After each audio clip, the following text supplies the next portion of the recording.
La clé des songes ou dialogue avec le bon Dieu par Alexandre Grothendieck.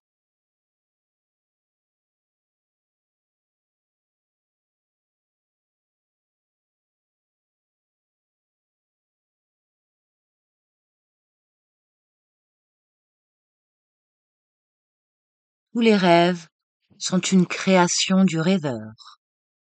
Chapitre 1. Première retrouvaille, où le rêve est la connaissance de soi. 30 avril 1987. Le premier rêve dans ma vie, dont j'ai sondé et entendu le message, a aussitôt transformé le cours de ma vie. Profondément.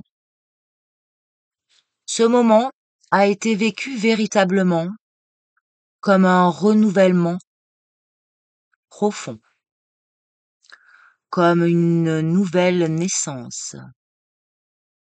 Avec le recul, je dirais maintenant que c'était le moment des retrouvailles avec mon âme, dont je vivais séparée depuis les jours noyés d'oubli de ma première enfance.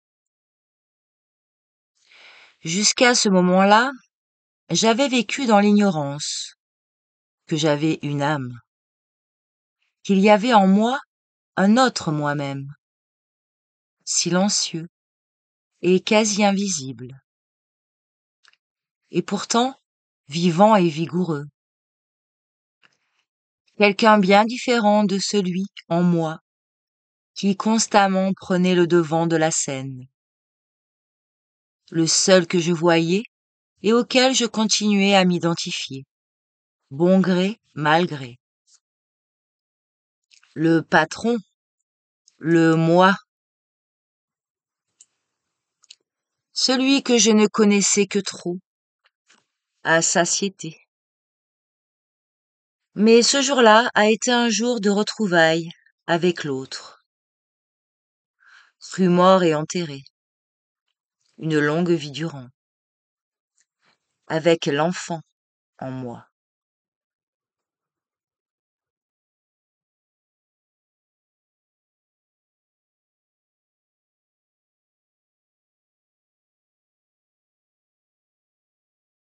Les 10 années qui se sont écoulées depuis lors m'apparaissent maintenant surtout comme une suite de périodes d'apprentissage, se concrétisant par le franchissement de seuils successifs dans mon itinéraire spirituel. C'étaient des périodes de recueillement et d'écoute intense, où je faisais connaissance avec moi-même, tant avec le patron qu'avec l'autre. Car mûrir spirituellement, ce n'est ni plus ni moins que faire et refaire connaissance de soi-même. C'est progresser, peu ou prou, dans cette connaissance sans fin. C'est apprendre. Et avant tout, s'apprendre soi-même. Et c'est aussi se renouveler. C'est mourir tant soit peu, se séparer d'un poids mort, d'une inertie, d'un morceau du vieil homme en nous, et renaître. Sans connaissance de soi, il n'est pas de compréhension d'autrui, ni du monde des hommes, ni des œuvres de Dieu en l'homme. Encore et encore, j'ai eu à constater chez moi-même, chez mes amis ou proches, comme si dans ce qu'on appelle les œuvres de l'esprit, y compris parmi les plus prestigieuses, sans connaissance de soi,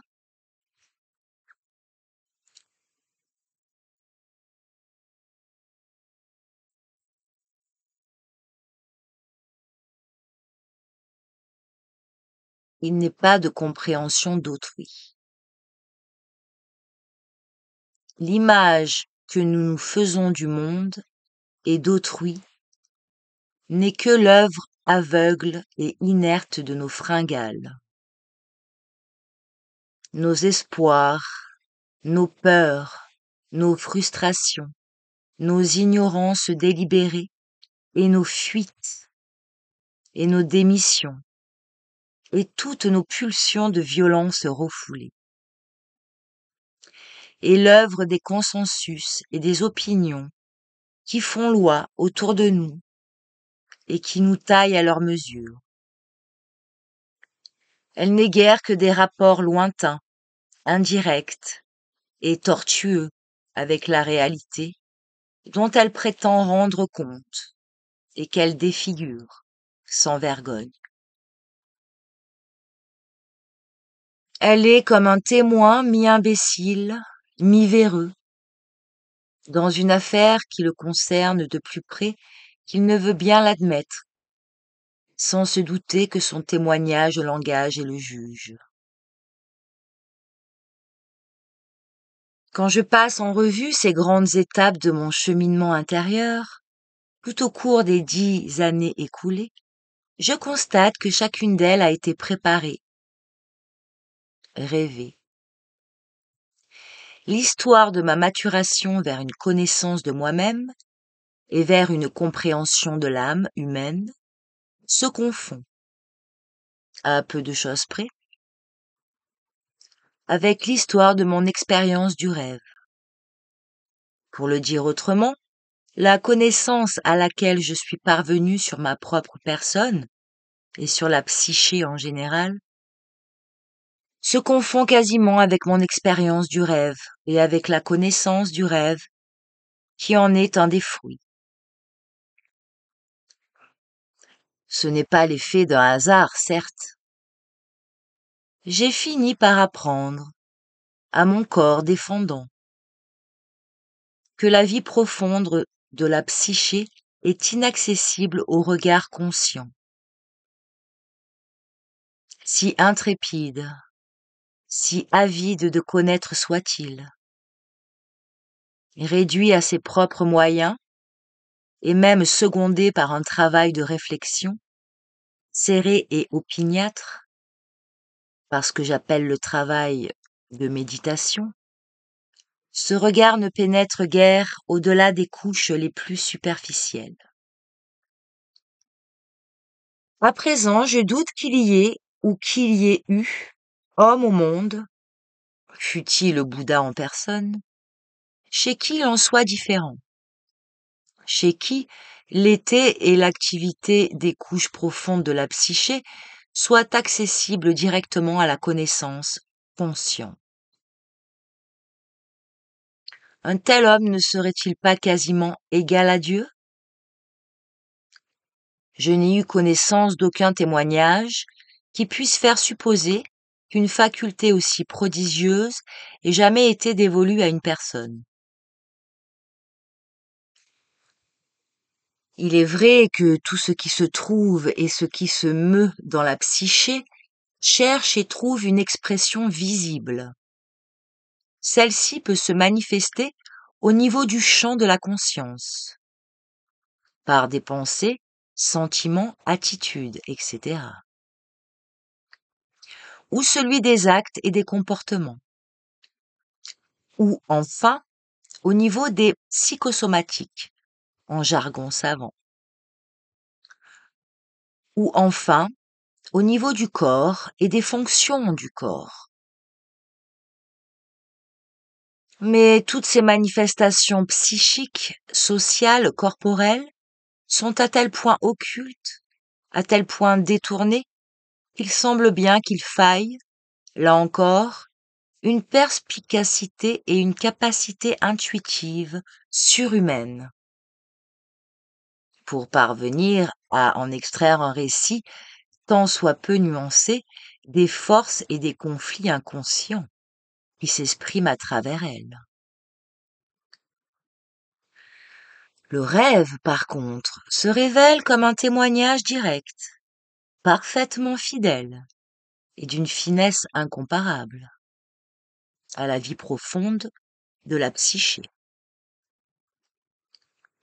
Derrière des apparences souvent déconcertantes et toujours énigmatiques, chaque rêve constitue en lui-même un véritable tableau, tracé de main de maître, avec son éclairage et sa perspective propre. Une intention, toujours bienveillante, un message, souvent percutant.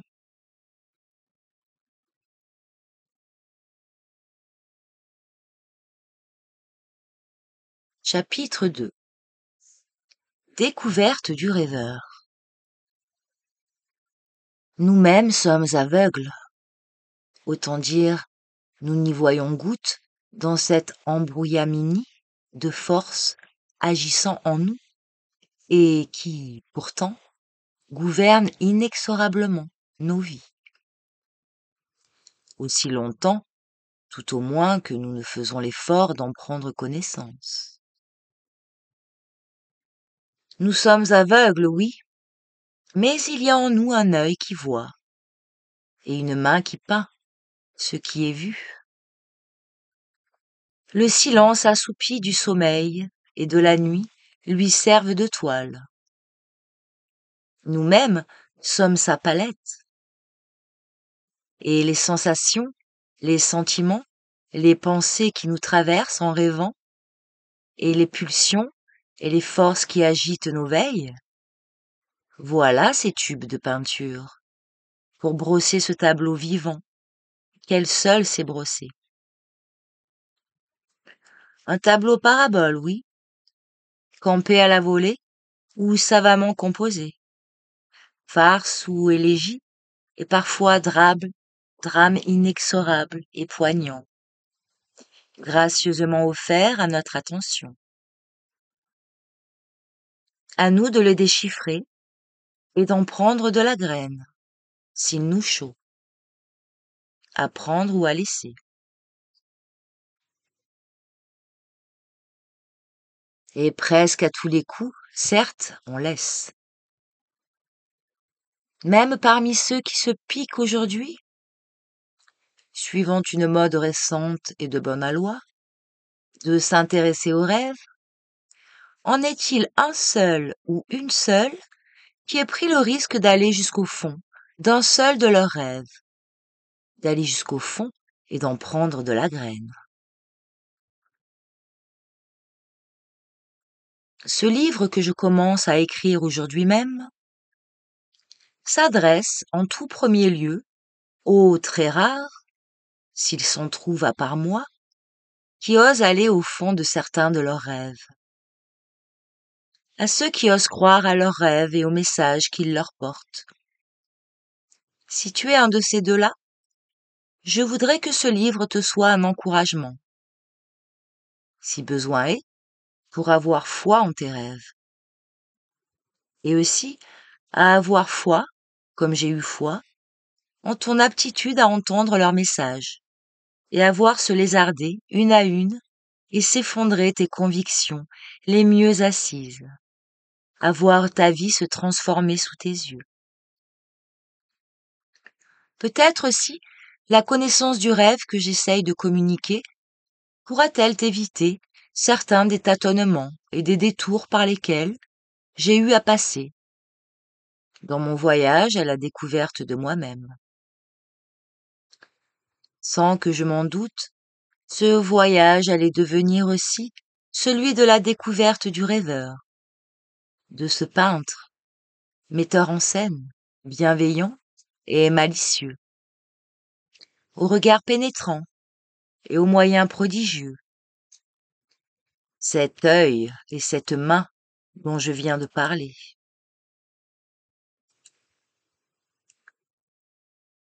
Dès le premier rêve que j'ai scruté, me révélant à moi-même, en un moment de crise profonde, je sentais bien que ce rêve ne venait pas de moi,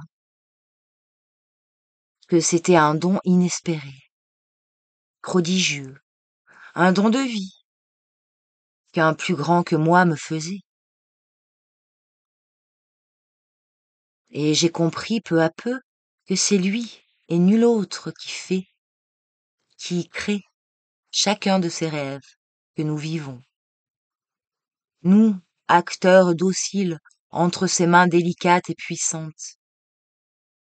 Nous-mêmes y faisons figure de rêvant, voire de rêver, créés dans et par ce rêve que nous sommes en train d'accomplir, animés par un souffle qui ne vient pas de nous. Qu'on me demande aujourd'hui, au sujet de mon travail sur les rêves, quel en est le fruit qui a pour moi le plus de prix. Je répondrai sans hésiter, c'est de m'avoir permis de rencontrer le maître du rêve. En scrutant ses œuvres, j'ai appris peu à peu à le connaître, tant soit peu. Lui à qui rien en moi n'est caché. Et tout dernièrement, comme aboutissement sûrement, d'une longue quête qui s'ignorait elle-même, j'ai appris enfin à le connaître par son nom. Peut-être en serait-il de même pour toi. Peut-être tes rêves aux 1000 visages te feront-ils trouver, toi aussi, celui qui te parle par eux. L'un, l'unique. Si ce livre peut t'y aider, tant soit peu, il n'aura pas été écrit en vain. Chapitre 3. L'enfant et la mamelle. 1er mai. Je suis venu à mes rêves comme un petit enfant. L'esprit vide, les mains nues. Ce qui me poussait vers certains parmi eux, ce qui me les faisait fouiller avec un tel acharnement avide, était autre chose que la curiosité d'un esprit alerte, intrigué par un phénomène étrange, ou fasciné par un mystère troublant, ému par une poignante beauté. C'était une chose plus profonde que tout cela. Une faim me poussait que je n'aurais su moi-même nommer. C'est l'âme qui était affamée. Et par quelle mystérieuse grâce, se surajoutant à celle de l'apparition de tel ou tel rêve, pas comme les autres, j'ai su parfois sentir, et cette faim est la nourriture à moi destinée. J'étais comme un nourrisson sous-alimenté, chétif et affamé, qui sent la mamelle toute proche. Cette réalité-là, je ne la discerne que depuis peu. Sur le coup, certes, et pendant de longues années encore, ce n'est nullement dans ces tons-là, quasiment minables, que je me voyais. Moi, chétif, il n'aurait plus manqué que ça. Ce n'était pas là une complaisance, une mauvaise foi inconsciente. La force que je sentais en moi avait une évidence irrécusable. Elle est bien réelle et elle est précieuse. Mais elle se place à un tout autre niveau. Ce n'est pas celle de l'âme, d'une âme qui serait parvenue à son état adulte, en pleine maturité. J'avais des yeux pour voir, et j'avais aussi des idées, bien assises sur une réalité que j'appelais spirituelle, et que je voyais bel et bien. Maintenant, depuis peu, je me rends compte que la réalité spirituelle est autre chose que ce que j'appelais ainsi. Je n'en avais alors qu'une expérience très confuse, et mes yeux ne la voyaient pas. Ils commencent seulement à s'ouvrir à cette réalité-là. Il est vrai que le nouveau-né non plus ne voit pas la mamelle, et pourtant il la sent. Quand elle s'approche, il réclame et il boit. De même, il y a un instinct spirituel en l'homme, avant même que ses yeux spirituels commencent à s'ouvrir. Heureusement, celui qui sait sentir cet instinct et lui obéir. Celui-là se nourrira car la mamelle est toujours proche, et ses yeux finiront par s'ouvrir et verront. Chapitre 4. Tous les rêves viennent du rêveur.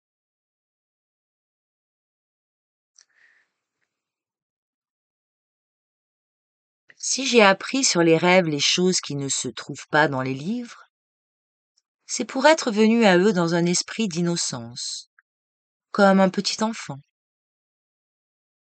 Et je n'ai aucun doute que si tu fais de même, tu apprendras non seulement sur toi-même, mais aussi sur les rêves et sur le rêveur. Des choses qui ne sont pas dans ce livre-ci, ni dans aucun autre. Car le rêveur aime à se livrer à celui qui vient à lui, en enfant. Et ce qu'il révèle à l'un, sûrement, n'est pas ce qu'il révèle à un autre. Mais les deux s'accordent et se complètent.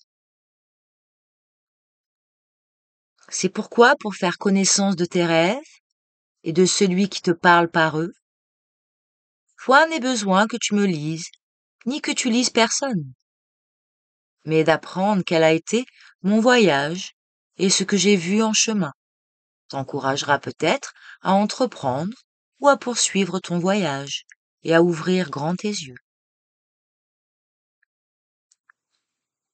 Pendant longtemps, je ne notais que les rêves qui me frappaient le plus, et encore pas tous. Même une fois notés avec grand soin, la plupart de ces rêves restaient pour moi totalement énigmatiques. Avaient-ils seulement un sens? Je ne me serais pas avancé à me prononcer à ce sujet. Certains, surtout parmi ceux que je ne notais pas, ressemblaient plus à une histoire de fou qu'à un message porteur d'un sens. C'est en août 1982, 6 ans après mon premier travail sur un rêve, qu'a eu lieu un deuxième grand tournant dans ma relation au rêve et au rêveur.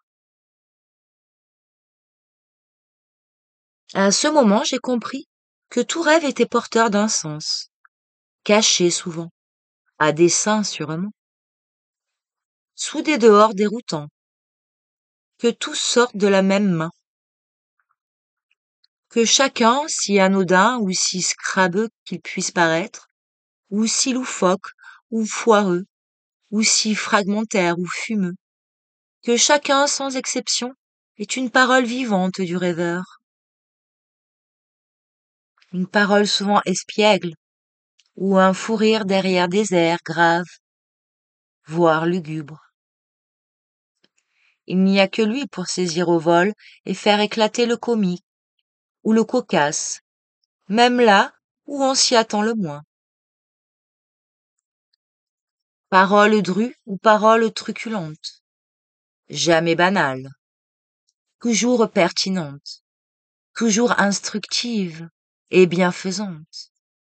Une création en un mot, sortie toute chaude des mains du Créateur. Une chose unique, différente de toutes celles qui furent ou qui seront jamais créées. Et créée là, sous tes yeux, et avec ton involontaire concours, sans tambour ni trompette, et semblerait-il à ta seule intention. Un don princier, oui, et un don à l'état pur, entièrement gratuit, sans charge pour toi de gratitude, ni même d'en prendre note seulement, de la gratifier même d'un regard, incroyable et pourtant vrai. Ce qui est vrai, en tout cas, c'est que parmi la multitude de rêves que j'ai notés tout au long des 10 dernières années écoulées, il doit y en avoir pas loin d'un millier, dont bien 300 ou 400 dont j'ai su saisir le message. Il n'y en est pas un seul qui à présent me donne l'impression de faire exception à la règle. D'être, non pas une création, mais le produit de quelque mécanique psychique plus ou moins aveugle, ou de quelque force à la recherche d'une gratification, que ce soit celle des sens ou celle de la vanité. Dans tous, sans exception, à travers toute leur prodigieuse diversité, je sens la même griffe, j'y perçois un même souffle. Ce souffle-là n'a rien de mécanique, il ne vient pas de moi.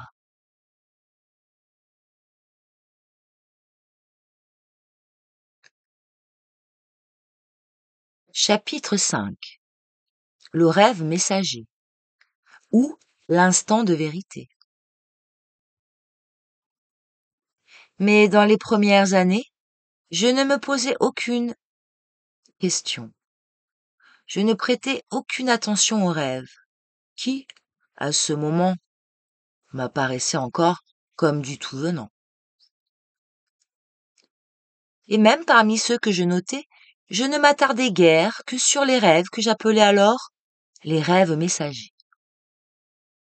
C'était, en somme, ceux pour lesquels il était clair d'emblée, par je ne sais quelle prescience obscure, qu'ils étaient bel et bien porteurs d'un message. Maintenant que je sais que tout rêve porte un message, et qu'il arrive que des rêves d'humble apparence expriment un message de grande portée, ce nom de rêve messager m'apparaît ambigu, et j'ai quelque réticence à l'utiliser encore. Ce sont aussi les rêves qui, d'emblée, se signalent à l'attention comme des grands rêves. Grands, non pas forcément, par leur longueur ou leur durée, ou par leur richesse en épisodes, ou en détails marquants, mais dans le sens où parfois, telle œuvre de la main ou de l'esprit, tableau, roman, film, voire un destin, nous frappe comme une chose grande. Un des signes d'un tel rêve, c'est une acuité exceptionnelle des perceptions et des pensées, et parfois une force bouleversante des émotions, comme si le rêveur voulait bousculer notre inertie invétérée, nous secouer, nous crier à tue-tête: Hé, espèce d'endormi, réveille-toi, pour une fois, et fais attention à ce que je suis en train de te dire. Ce sont aussi les rêves au langage transparent, sans code secret, ni jeu de mots, d'aucune sorte, sans rien qui cache ou qui voile. Le message y apparaît avec une clarté fulgurante, indélébile, tracé dans la chair même de ton âme par une main invisible et puissante. Toi-même, l'être vivante et vibrant, acteur de la parole à toi adressée. Et chaque mot porte, qui s'accomplit en toi pour exprimer par les mouvements de ton âme un sens qui te concerne. Toi et nul autre, et le pose dans ta main afin que tu t'en saisisses. Celui qui parle en ton cœur comme personne au monde ne pourra te parler. Il te connaît infiniment mieux et plus intimement que tu ne te connais toi-même. Quand le temps est venu, mieux que personne, il sait quels sont les mots vivants qui trouveront en toi résonance profonde, et quelles sont les cordes secrètes qu'elles feront vibrer. En bref, le rêve messager est celui où le rêveur met le paquet, pour te dire ce qu'il a à te dire, avec une force et une clarté exceptionnelles. S'il y met une telle insistance, c'est à coup sûr que le message est lui aussi exceptionnel, qu'il te dit une chose essentielle, une chose qu'il faut absolument que tu saches.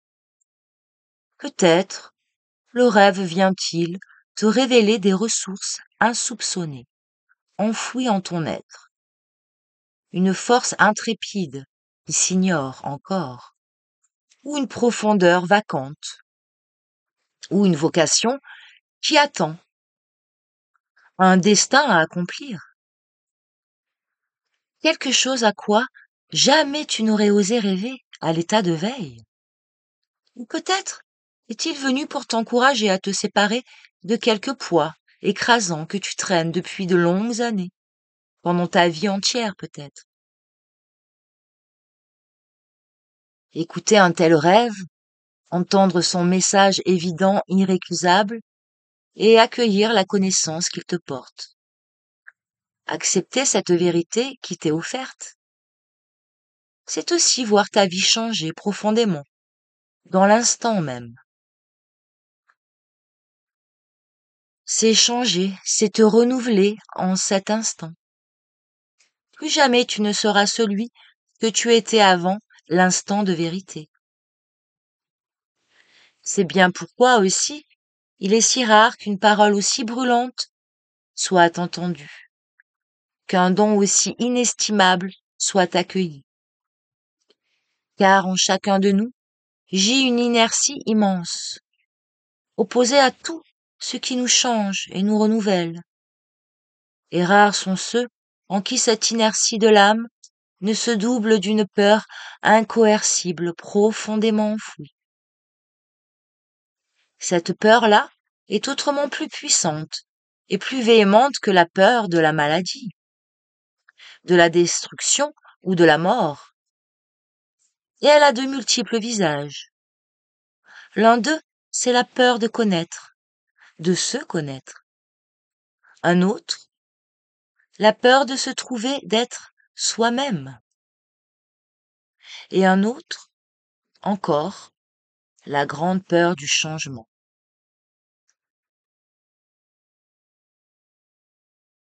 Chapitre 6. La clé du grand rêve, ou la voix de la raison, et l'autre. 15 mai. Le rêve messager est, en somme, le rêve dont le sens est au fond clair, évident, celui pour lequel il n'est besoin de nulle clé pour y pénétrer.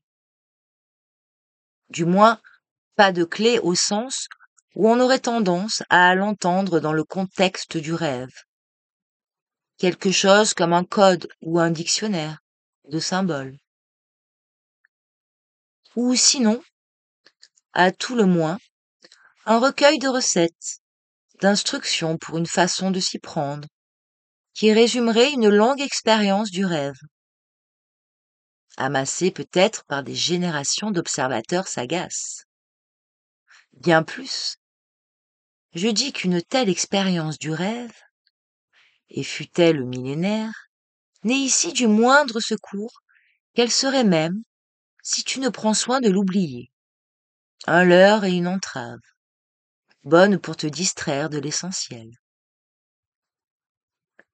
Confronté au premier rêve de ma vie que j'ai sondé, l'idée ne me serait venue d'une clé ou d'une façon de procéder. Dans le contexte, ça aurait été aussi incongru que de me lever pour aller chercher un marteau ou une scie, ou d'invoquer la loi d'Archimède pour ouvrir un robinet sur l'évier. Pas plus que l'idée de mon expérience, de mon inexpérience. Le bébé qui veut téter ou qui tète, se pose-t-il des questions sur son inexpérience? Il réclame à tue-tête, ou il tète. Cela lui suffit. Pour le marmot avide de téter, la clé de la totos, ouvrant accès au lait généreux qui gonfle la mamelle, rebondit, ce n'est ni plus ni moins que la faim qui le pousse. Ce cri d'un corps affamé qui exige son dû sans y aller par quatre chemins. Comme un sein maternel, le grand rêve nous présente un lait dru et savoureux, bon pour nourrir et vivifier l'âme. Et si la mère se penche sur nous, ainsi avec bonté, c'est qu'elle sait, elle, même quand nous l'ignorons, que l'âme, tel un nourrisson famélique, est affamée. Et la clé du rêve, le sésame ouvre-toi, ouvrant accès à ce lait tout proche, dont nous sentons les effluves obscurément, cette clé est en toi. C'est cette fin, la fin d'une âme affamée. Je ne savais rien de tout cela, bien sûr. Pas au niveau conscient, tout au moins. Je ne savais ni que j'avais une âme, ni que celle-ci était sous-alimentée, affamée. Et je n'avais jamais fait, ni vu faire un travail sur un rêve. C'était l'inexpérience totale. Mais pas plus que le marmot. Je n'avais besoin de rien de tout cela. Après le réveil, il y a eu 4 heures de travail intense. Un travail qui s'ignorait lui-même pour vider Totos. Aller jusqu'au fond du rêve. En 4 ou 5 jets successifs, chacun reprenant le précédent, comme à mon corps défendant, par acquis de conscience, alors que je m'apprêtais à nouveau, enfin, à me rendormir, pour retrouver un sommeil bien nécessaire, malencontreusement interrompu par le réveil intempestif et le remue-ménage insolite qui l'avait suivi. Je n'aurais su moi-même dire pourquoi je m'obstinais ainsi, coup sur coup, à me remettre à écrire, assis dans mon lit. D'abord le récit du rêve, et même avec un soin infini, ça m'a pris 2 heures d'affilée. Puis, rallumant à nouveau, le récit du réveil, en sursaut, et des associations venues alors sur le champ, sous le coup encore de l'émotion. Et après encore, par 2 ou 3 fois d'affilée. Alors qu'à chaque fois, pourtant, j'avais éteint et m'étais rallongé dans l'idée de me rendormir vite fait. Pourquoi m'obstinais-je ainsi à rallumer et à reprendre de quoi écrire? Pour noter quelques dernières. Réflexion au sujet de l'étape précédente, que j'avais cru pourtant la dernière. En finir et qu'on n'en parle plus. À aucun moment, je n'avais le sentiment que je faisais là quelque chose de conséquence, que j'étais à la poursuite d'un sens qui m'aurait échappé encore et qui aurait, de plus, à m'apprendre quelque chose d'important, voire même de crucial. Bien au contraire, c'est comme malgré moi que mes pensées s'obstinaient à revenir sur ce rêve et sur les réflexions qu'il m'avait déjà inspirées. Alors qu'un petit diable, que je connaissais déjà, et que depuis lors j'allais connaître beaucoup mieux encore, me soufflait, péremptoirement, que ce n'était vraiment pas sérieux de gaspiller mon temps précieux à couper ainsi des cheveux en 4, qu'il était grand temps que je me rendorme pour être d'attaque après. Il ne manquait pas, Dieu merci, des choses plus sérieuses qui m'attendaient. Visiblement, c'était la voix de la raison. Elle avait entièrement raison, oui. Et pourtant, rien que 5 minutes encore, je plaidais, juste 5 petites minutes et pas plus, pour pouvoir cette fois m'endormir, l'esprit vraiment tranquille, le petit boulot pas sérieux, enfin terminé. Je plaidais. En somme, l'indulgence pour cette sorte de maniaquerie en moi, qui si souvent me force littéralement la main, que je le veuille ou non, à aller jusqu'au bout d'un travail, visiblement sans intérêt, ou d'une idée, visiblement vaseuse, ou ne serait-ce que de quelques vagues et indéfinissables impressions, celle par exemple de n'avoir pas entièrement saisi, encore, on vous demande un peu, telle chose pourtant bien claire, quitte même, à force d'insistance, décidément mal placée, à me donner la pénible impression à moi-même, à cette voix de la raison, j'entends, que je suis en train de bombiner, encore, de faire l'école buissonnière au lieu de vaquer aux occupations sérieuses comme tout le monde. Et pourtant, Si à ce moment j'avais posé pendant quelques instants pour me sonder à ce sujet-là, j'aurais su que dans mon travail de mathématicien, tout au moins tout ce que j'ai fait de bon et de meilleur, et surtout tout ce à quoi personne n'avait jamais songé, et qui pourtant après coup s'avérait comme ce qui crevait les yeux, c'est toujours à l'encontre de cette soi-disant voix du bon sens que je l'ai fait, pour avoir su écouter une autre voix en moi, celle justement de ce maniaque, du gars pas sérieux, sur les bords, celui qui n'en fait qu'à sa tête et pour lequel je plaidais l'indulgence. Avec le recul supplémentaire de 10 ans, je vois bien clairement maintenant que cette autre voix, c'est celle qui toujours m'aiguille vers l'essentiel, en même temps que la voix de la raison, celle du gros bon sens. Et c'est à tous les coups et à tout prix de m'en détourner. Celle-ci, son seul souci, c'est de me maintenir sagement collé aux choses répertoriées et classées, ou tout au moins aisément reconnaissables, et par là, ressenties comme sûres. Car les choses essentielles sont aussi les choses les plus délicates et les moins sûres, de toutes, telles des vapeurs impalpables. Elles échappent aux cadres et aux boîtes, en quoi on aimerait bien pouvoir enfermer tout l'univers des choses connaissables, pour avoir l'impression de le tenir. Petit astérix. 16 mai. En écrivant ces lignes, j'ai pensé surtout aux choses qui concernent l'âme ou la psyché. Je n'entends pas dire qu'il soit forcément impossible d'exprimer les choses essentielles par le langage et qu'il soit vain d'essayer de le faire avec toute la délicatesse et toute la précision dont on est capable. Il serait d'ailleurs paradoxal de prétendre qu'il n'y a pas de choses essentielles dans le domaine, par exemple des sciences naturelles ou des sciences exactes, qui ne soient ressenties par tous, à tort ou à raison, comme bien connues, comme sûres. Ainsi le fait que la Terre soit ronde, ou celui plus subtil et plus discutable, qu'elle tourne autour du Soleil et non l'inverse. J'ai pensé par contre aux choses qui ne sont pas objets d'un consensus bien établi, dans un groupe humain plus ou moins vaste de gens censés être au courant.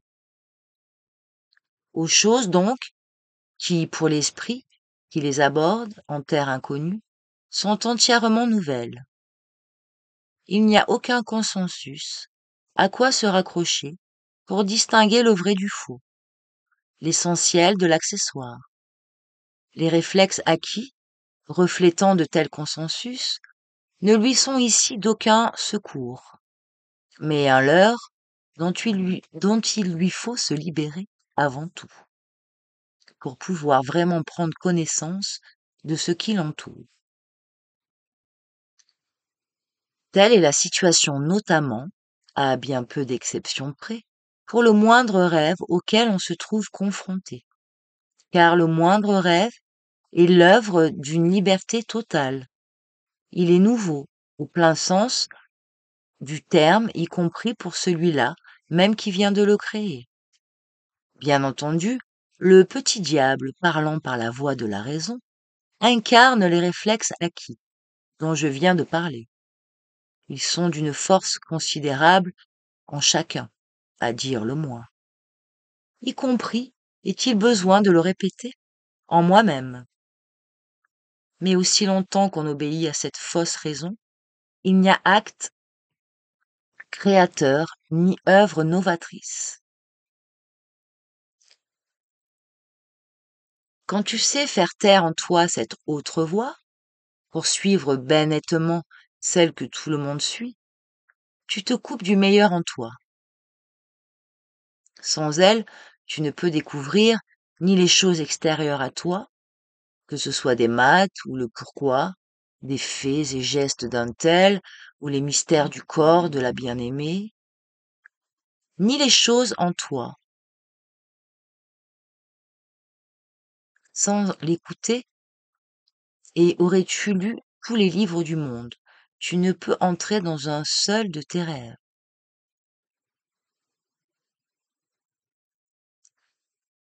À vrai dire, cette voix-là, sûrement, est la même que celle qui te parle par le rêve.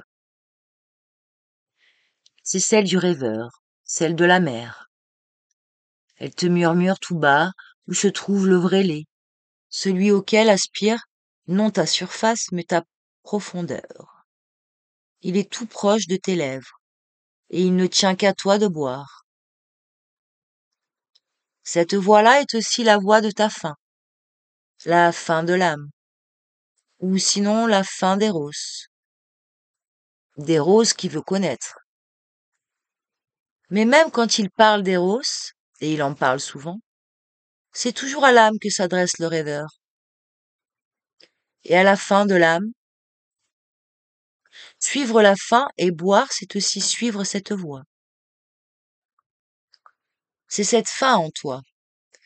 Et l'humble voix de cette faim, mal assurée, comme honteuse d'elle-même, c'est là la clé du grand rêve, du rêve messager. Il n'y en a pas d'autre. Elle tourne sans bruit, et rien ne semble se passer. Tant que tu n'as pas tourné jusqu'au bout, rien ne se passe et rien ne s'est passé. Rien en tout cas qui ne puisse dans les minutes déjà qui viennent reglisser dans les marécages de l'oubli et disparaître. C'est quand tu as tourné jusqu'au bout seulement que soudain tout a changé. Tu étais devant une porte fermée et la voici miraculeusement ouverte. Tu étais dans le noir ou dans la pénombre et voici une éruption de lumière. C'est là le signe que tu as été jusqu'au bout, que tu as touché le fond du rêve, bu le lait, à toi destiné.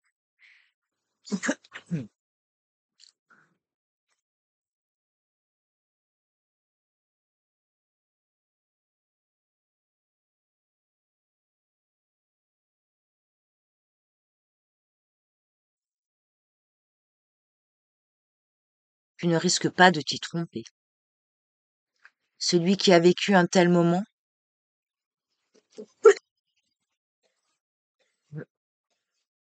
voilà.